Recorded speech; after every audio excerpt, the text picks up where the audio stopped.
New real estate data just came in today, and it is absolutely shocking. We have a 29% drop year over year from last July in home sales. And that means, yes, indeed, we are at the beginning of a massive cyclical turnaround in real estate. Now, every time, pretty much without fail, real estate goes to the moon once the Fed starts easing conditions and injecting money into the economy. But we've had net liquidity actually be reduced over the last few months, even though there has been some fluctuations. And what we're seeing is an historic turnaround. We've seen real estate outpace inflation by an aggressive pace over the last few years, specifically the last 10 to 12 years to be exact. And that pain train, or that party train, is coming to an end, and now the pain train is choo-choo all aboard. So what's very clear is that home affordability and the housing market have spun out of control, especially due to the absolute insanity and irresponsibility of the money printing from 2020. We are about to see a massive turnaround in home valuations, and with that turnaround and the increased cost of borrowing, we're going to see that people are going to be perceiving their own wealth in a very different light. The wealth effect is something that is talked about. You should Google that, wealth effect. But what's really the most important is to understand that if real estate crashes hard, we will see ripple effects into other parts of the economy, into equities, and we will see a slowdown in spending. That slowdown in spending will then hit the stock market because earnings will be reduced. As earnings are reduced and the stock market crashes, it will pull down the highest end of the risk spectrum, which is crypto. Now, there's good news here.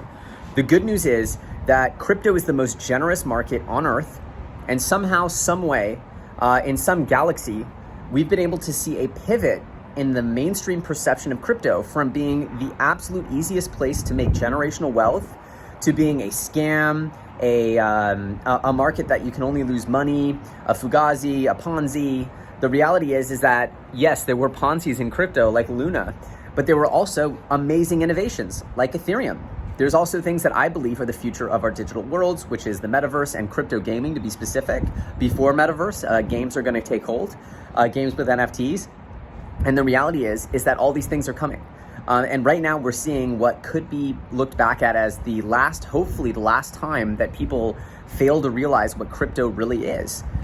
So look, the reality is that starting to dollar cost average in as this sort of up-down game of trying to figure out and predict what the Fed's doing has become quite cumbersome.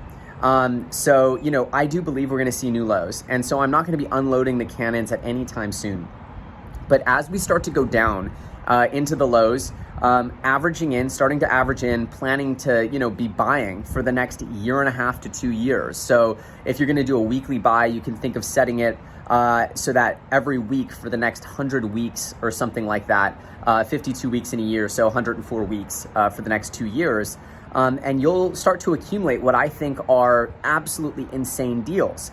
The main protocols that I'm going to be looking at are Bitcoin, mostly Ethereum, a lot of Bitcoin. We're also going to be looking at Polygon Matic. Now, Matic is just the closest thing I've seen to being a metaverse protocol that is not Ethereum and will probably be much more price reactive. So a much smaller portion of the portfolio, but I'm looking to start accumulating Matic aggressively. What they've been doing throughout the years is extremely impressive. And they are probably the best place for metaverse games and metaverse projects to end up that is super ETH native. That is not ETH. I do believe that ETH is still the place to be, right? And even my team at Superfarm Protocol, we're developing some really interesting scaling stuff to interoperate with ETH directly, not a full L2, but really interesting technology. And with this type of tech, you can really see ETH expanding what it is. Of course, with ETH2 and sharding, we're going to look back at the days of complaining about fees and throughput of blockchains, much like we do with the internet, where you would talk about download speeds constantly in the 90s, and nobody talks about download speeds that much anymore unless you're doing gaming or some super high res video streaming or different types of super intense computing. The reality is, though, we're looking at an incredible opportunity. And as soon as we get through this macro storm, I absolutely can't stand being bearish. It really just bothers me. But this housing data makes me think that the storm is brewing here, and that it's going to be pretty amazing because if you're able to generate some income, which everyone should be looking to do, and if you're looking for ways to generate income in a bear market, there are several ways that I figured out how to do it last time, and I was able to survive.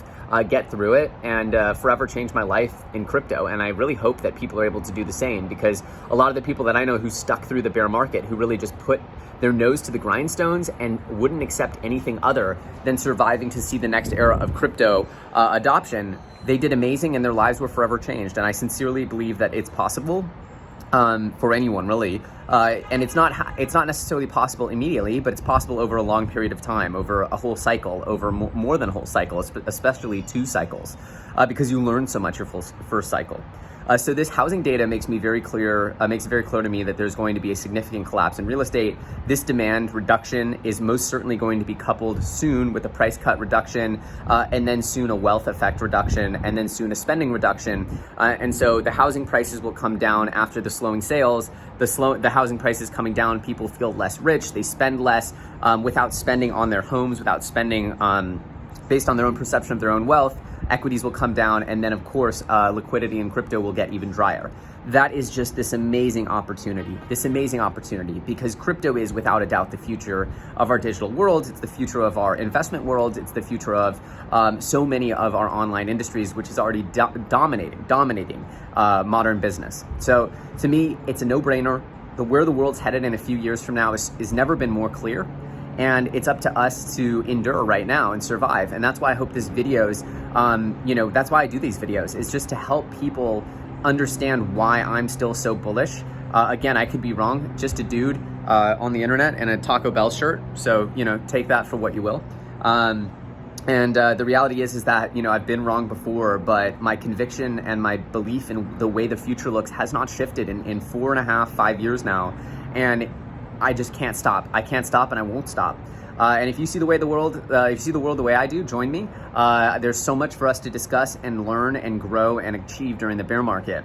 Where the noise is lower, the opportunities are so much greater, the pace is slower, and the prices are way better. You're going to be making way more money once this market does turn back on and upward.